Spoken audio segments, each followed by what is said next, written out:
What's going on, family? This is Scrapbook Boxing, Museum of the Forgotten Fisticuffs series. We're going to continue with Harry Smith. Harry Smith was a phenomenal middleweight. In my opinion, he would defeat any middleweight champion around today, no problem. That's just the kind of fighter he was. He was a phenomenal fighter. He was born October 28th, 1907, in the West Indies. He had 60 wins as an amateur, lost none, 1927, 1928. He won a Metropolitan Amateur title, the Canadian Amateur, and Inner City Amateur titles. He started boxing professional on March 28th.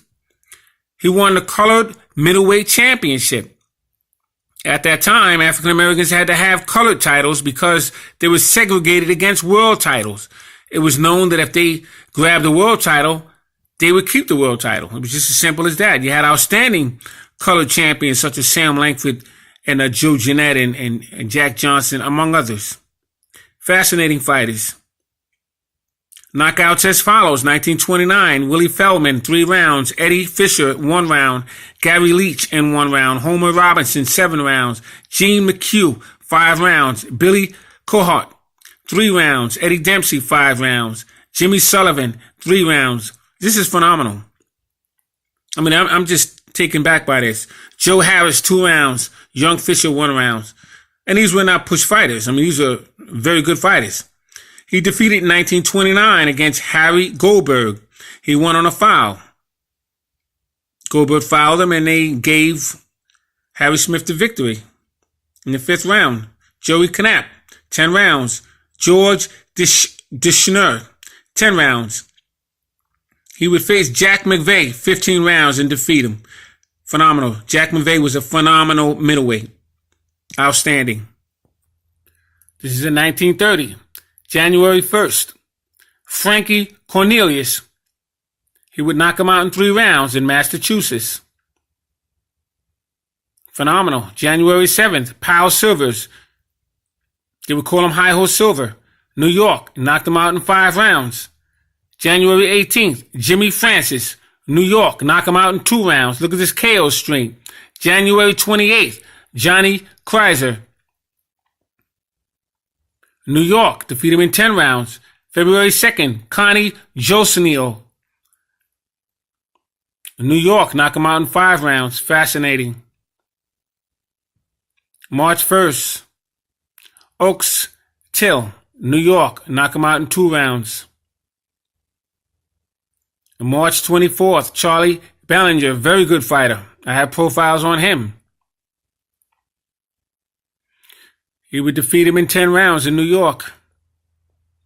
April 12th, Billy Franklin, New York, knock him out in 5 rounds. April 18th, Billy Shaw, New York, knock him out in 1 round. April 30th, Billy George, New York, knock him out in 1 round. June 2nd, Billy Franklin, New York, knock him out in 3 rounds. June 4th, Mickey Fedor, New York, knock him out in 3 rounds. June 16th, Yale Oakham, New York. He would defeat him in 10 rounds. July 23rd, Babe McCarthy, New York. He would knock him out in 3 rounds. And this KO streak continues. Look at this. Gorilla Jones, September 4th, New York. No contest, 9 rounds. He would face Gorilla Jones again, October 23rd, New York, and defeat him in 10 rounds. And Harry Smith never got a title shot. Fascinating. Gorilla Jones was a champion. November 16th, Jack McVeigh, New York. He would defeat him in 15 rounds. Jack McVeigh, as I said, was an outstanding middleweight champion. I'm sorry, he wasn't a champion. He was an outstanding colored middleweight champion, but he was an outstanding fighter in general. So I will be entering Harry Smith in my Museum of the Forgotten Fisticuffs series.